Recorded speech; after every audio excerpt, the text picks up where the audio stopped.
Count money, man. Stack riches. Try and told him I'm a beast, bud. What's up, gang? Welcome back to another episode of the GRINDcast. Get ready. It's a new day, and we're going to talk about the importance of a routine.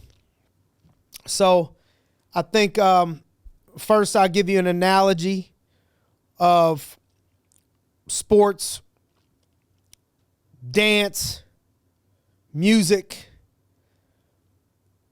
whatever, martial arts, anything you could think of, typically that's going to connect mind and body.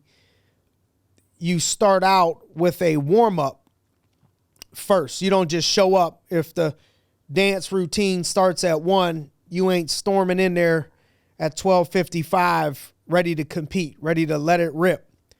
Or tip off at a basketball game, noon, you're showing up 11:50, running in there, not changed, not dressed, not ready to rock and roll. So that's one aspect. Then you look at basketball players. They have, if they go to the free throw line, typically if you watch a basketball player go to the free throw line, they do the same thing every time.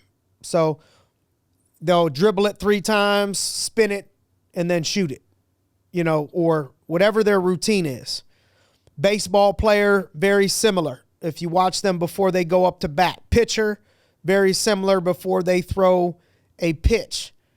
Golf, and I'm really out of my element, talking golf, but golf, a lot of times you'll see also, people that have a routine. So I think that it's critical to look at first. You got to sell yourself on it, right? Because if you don't believe in it, then you're not going to throw the amount of energy that is required because you can't connect the action to the reason why. Okay. So I think most people can grasp those things, right? The analogy. Why do people do stuff like that? Why wouldn't they dribble the basketball one time and 5 times the next time? Why wouldn't they have a different routine when they go up to bat?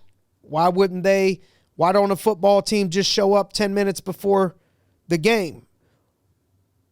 Why wouldn't a person, just change up everything that they do before they drive the ball, whatever it is? Why are those things? And so it's no different than when you get into business or growth or whatever it is that you're trying to do. Most of it all starts internally. I think the biggest weapon you have is your mind, is our mindset. So we got to protect our mind at all costs. I think it's the biggest weapon. It's the biggest asset that we have, but it's also the biggest thing that gets neglected. Most people spend more time on their hair than they do their mind. They spend more time planning their outfit than they do planning their day and how they're going to use their time and how they're going to benefit and help themselves first. So in my opinion, first thing out of bed, you can't be rushed. I've done it before, in the past, when I'm rushed, when the day starts out rushed, and I'm running, to hurry up, put my clothes on, get in the car, drive somewhere, I'm cutting it close on time. Here's what typically happens, traffic. So now I'm all upset, because the person in front of me ain't going fast enough or whatever it is, when really it's my fault. I should have left earlier. You raise your anxiety level and if you're in the pursuit of greatness of anything, you probably already have a certain amount of things that come your way that cause you to possibly have anxiety that you need to deflect and bring down anyway. So you don't need any added things to flame you up. So when you're running late, it's like, anxiety, is kicking in.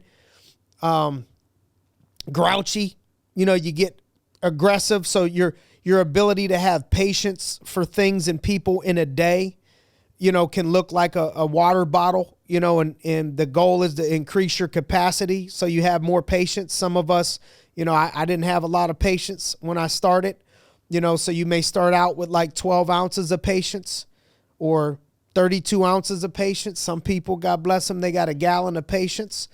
And what happens is if you're on a 12 ounces of patience and you're rushed and you're stressed and you're in and out of traffic and you're already at high anxiety, your patience level, you've already used up 8 ounces of it. So now you got 4 ounces of patience left. And then the first thing that happens at the office or in business or in your day, you may be able to get through. The second thing, you blow up.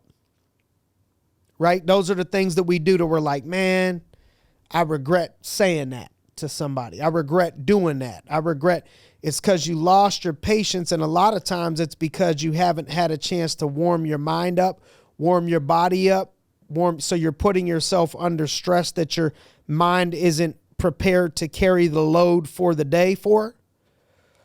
And I think the more you carry on your shoulders, the bigger your job,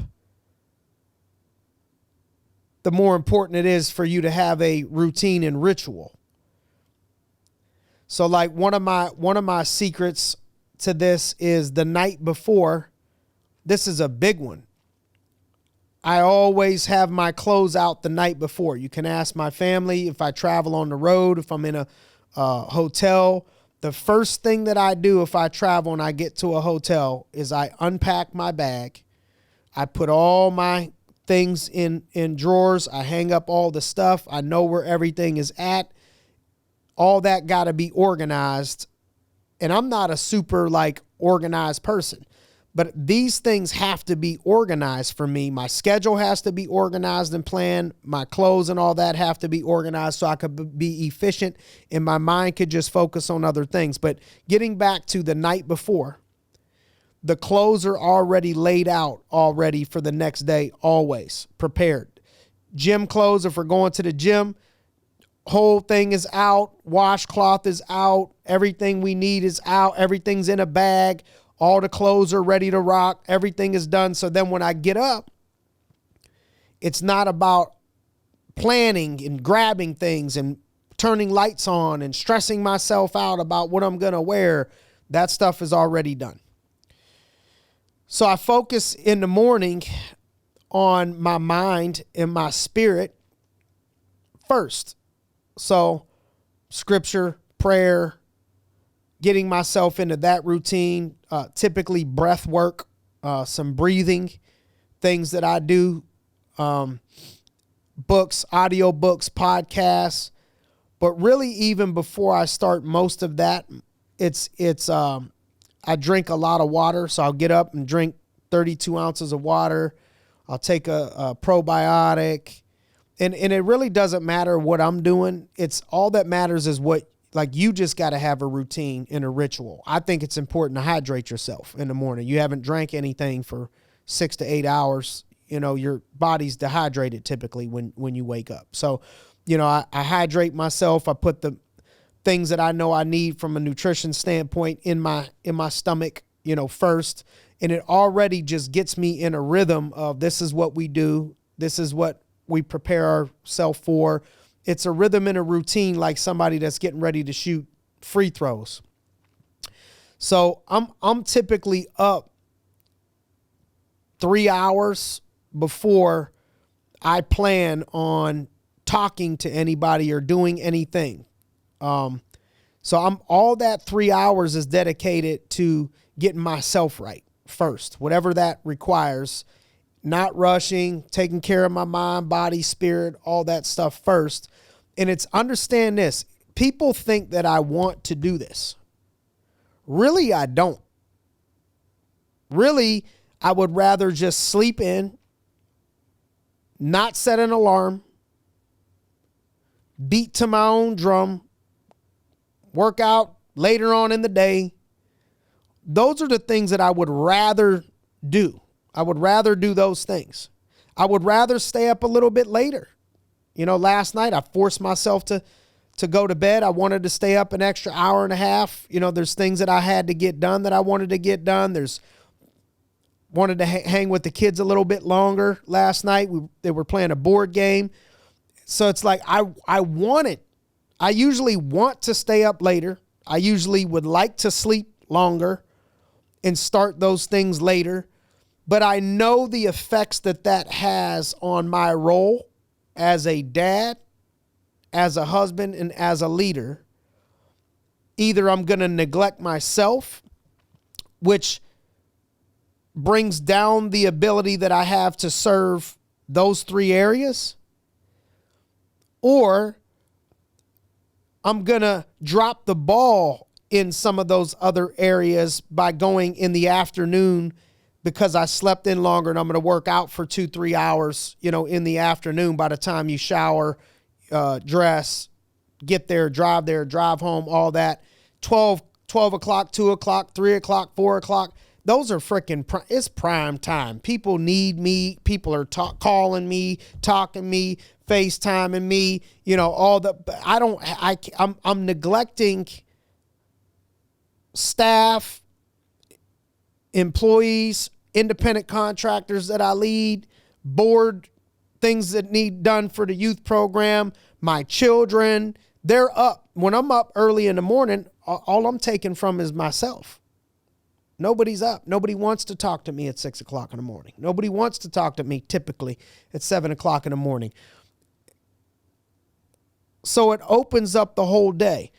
So then I think what's key is you look at your schedule in advance.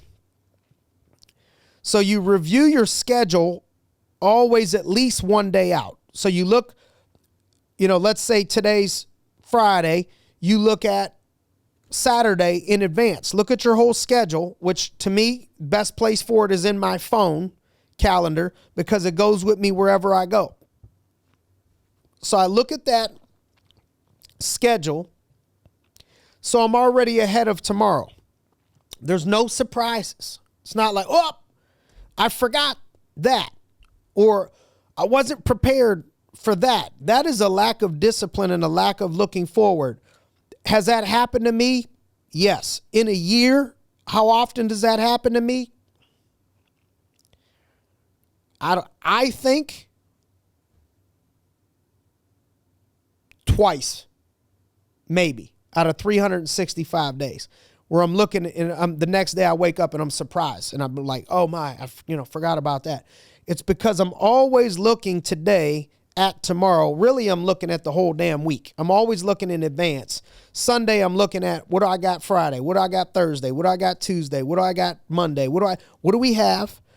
And then I look at that schedule as a rough draft. Is there anything that I need to move around in that schedule? Is there anything that I need to add to that schedule, take out of that schedule to maximize my time in the areas that I need to be efficient in? And people laugh at me about it. They joke about it. Like, everything is scheduled. He even schedules when he goes to pee. They'll say, it's like, I don't take it that far. But I will have it as meticulous as drive to the gym. If I start at 6, it'll say 5:30 to 6, drive to the gym. It'll say dress and shower in there. And it has a specific amount of time to dress and shower. It'll say drive to Youngstown and call this person in there. So I'm calling that person and I'm driving at the same time, not wasting an hour of driving without getting some things done. So it's as detailed as I could make it. And it's normal for me to say drive home 7:15 to 7:30 or 7:33 to 7:50 in there, like exact minutes and moments to the T in that schedule. The closer I get to the day, the closer I try to tie those minutes in to where I'm not wasting any time and I'm being efficient with every moment that I have. You've heard the term time is money. So if you're inefficient with your time, what do you think is happening with your potential money? Everything you want to get good at requires you to be efficient with your time. The more things you have on your plate, the more things you have scheduled. If you schedule it, like my grandmother used to always teach me about money. She would say, when you get paid or you make money, pay yourself first. So when the good Lord gives you time, pay yourself first. And time is money. And so if you're good at planning and smart with money, then you'll invest it into the right areas. You'll save it in the right areas, which will cause you to have more of it down the road. So if you're efficient with your time, you know where to save it.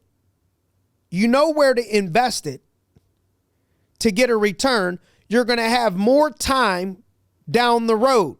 And so people think, you know, the biggest excuse in America is I don't have time. There is 168 hours. I can't believe, you know, are you aware that they give Oprah Winfrey and Josh Lagerman the same amount of hours in a week?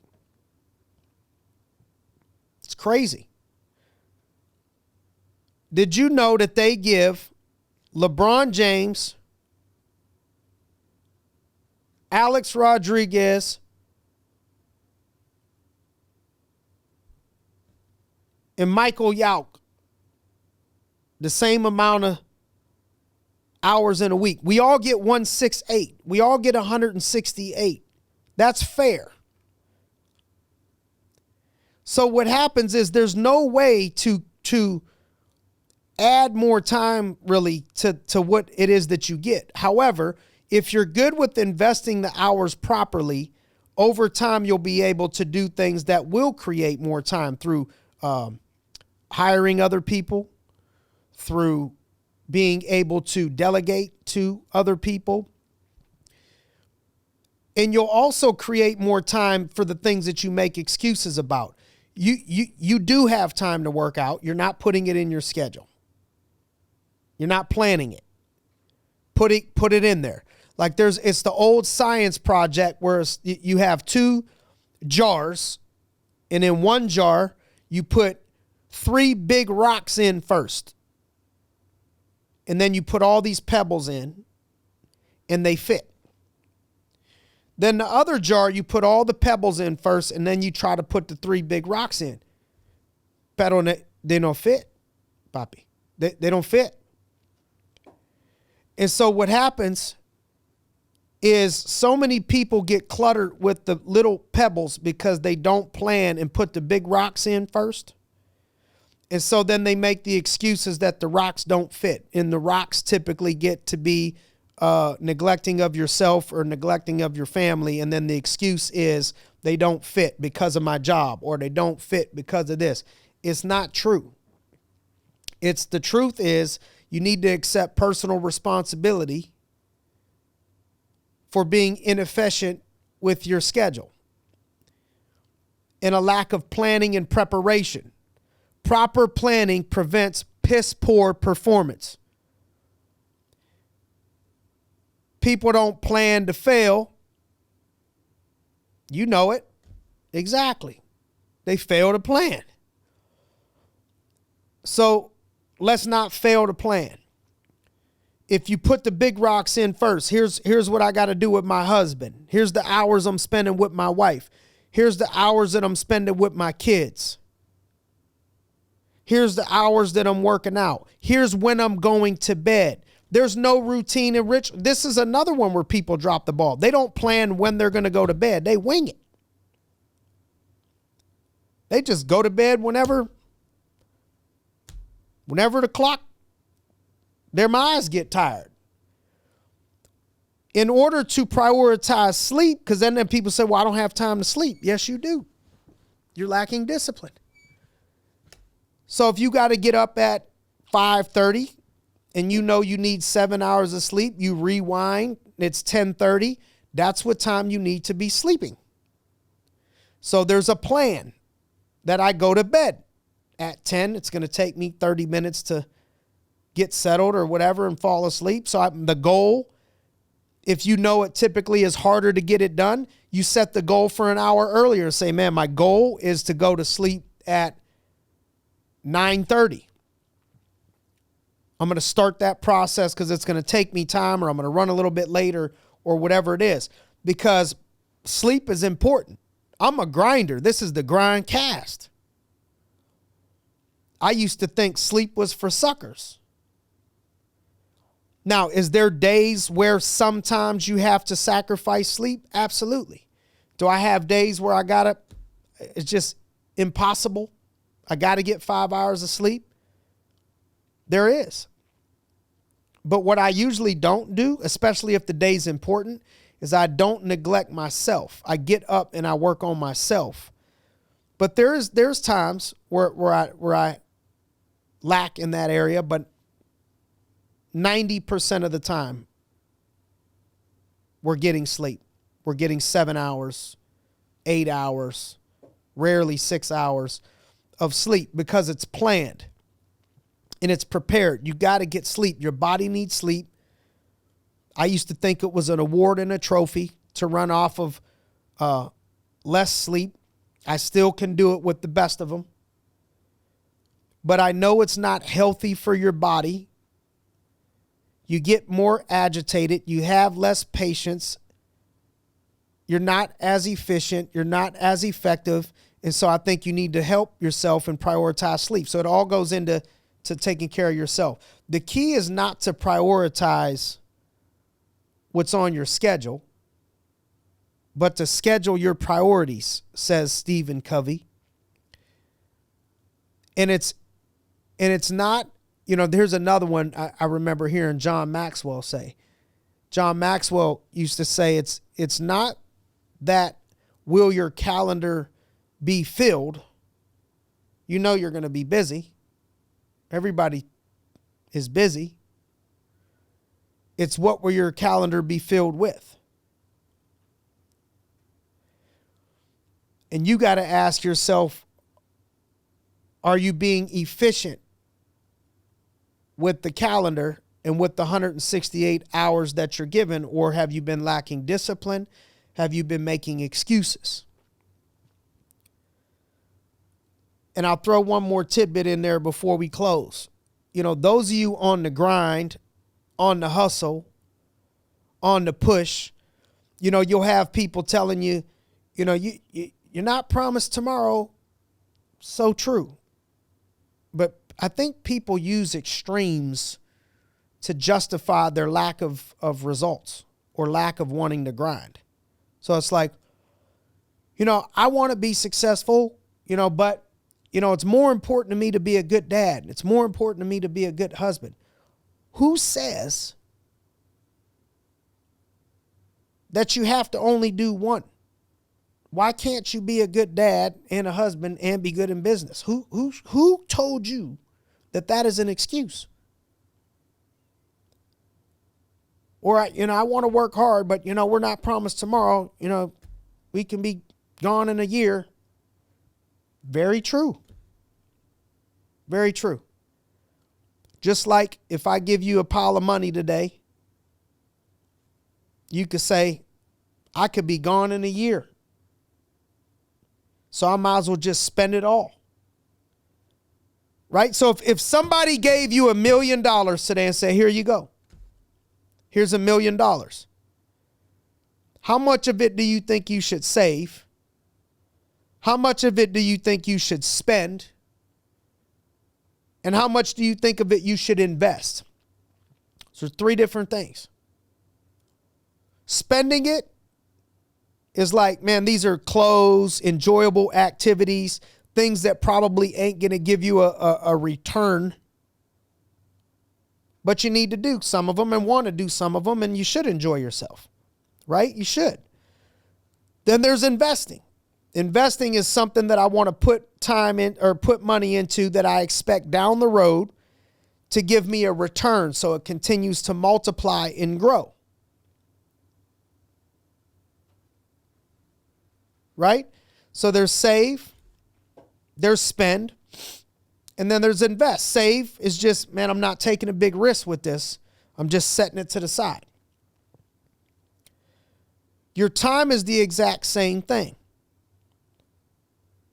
So people that say, oh, you should just frickin' walk in the park and catch butterflies and enjoy yourself because you'd be dead next week.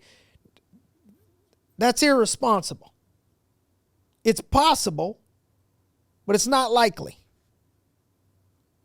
So if I were to just spend every week and say, man, I could be gone next month, or whatever it is, and have a bunch of fun and spend all my time.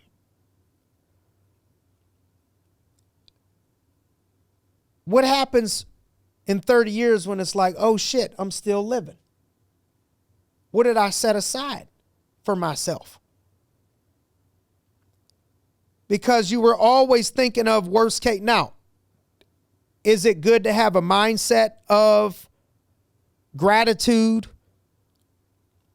of appreciation for the day, the week? Because we can be gone next year. We could be gone in 12 months. And so it makes you look at things different, appreciate things different, spend time with your kids different, family different. All those things need to happen.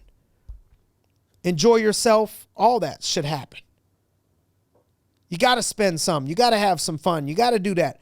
But it's irresponsible to not invest into your future and put the work in today so you could thank yourself down the road. Another thing with the money, especially if you got blessed with $1 million, you should save some, you should spend some, you should invest some, and what else you think you should be doing with it? You should be giving some away. Should be giving some away. You should be being a giver. So then there's times it's like, how much of your time are you actually giving to other things? I'm no saint. I'm not perfect. I got to get better. People that front and act like they got it all, oh, I'm just perfect, and they judge you and all that, those typically are the worst people. Not always, but typically, everybody's dealing with something. Nobody's perfect. But I can tell you, my family could tell you, there's weeks where it really takes a crap ton of effort for me, and I get it done. But, you know, to be there for my daughter, be there for my son, or spend time with the family. And as much of a struggle as that is, I'll take 4 hours out and I'll go spend time with kids in Pittsburgh in Stowe Rocks, because I try to remind myself it's not just about the money, the check that you stroke. Go humble yourself and go spend time with the children. You can make money back. You can't get time back. And people say, how do you spell love to a kid? You spell it T-I-M-E. So I go down there, and it may take me 45 minutes to get down there. I'm there for 2-3 hours, 45 minutes to get back, 30, 45 minutes to get back. When it's 4 hours. Because you got to be a giver. If God blesses you with some money, you should give some of it away. If God blesses you with some time, you should give some of it away. Each of you can give in different ways that inspire you. But how much are you giving to people that is not an investment? How much of your time are you giving away to make the world or people's lives a better place, where it's like, man, I really don't need to do this. This isn't just for a profit. I just want to serve this person. I just want to help this person. I want to help these people. I want to do these things. All things that we could do with our time. I went off on a tangent, but it's importance of a routine, but it's also just the importance of scheduling. So I hope this encourages some of you to get in a rhythm. Get in a rhythm like a runner, because they say it ain't a sprint, it's a marathon, is greatness and success. And so if you're running a marathon, it's important to get into a rhythm, not be all over the place. You got to get into a rhythm. Get your life into a rhythm. Get your life in order by getting organized, scheduling, and having a daily routine. And I appreciate, part of your routine being listening to the GRINDcast. So if you think that this could benefit any friends, family members, anybody that you know, could you do us a favor and share this message? Don't forget, it ain't that long. Just go ahead and just take this as something you could do to help somebody else. What do you think it would take you? 30 seconds. Take 30 seconds out. Share this sucker.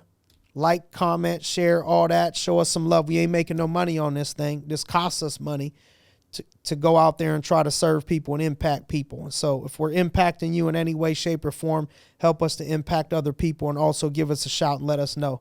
All right, we appreciate you. Go out there and have a great week. Let's get it.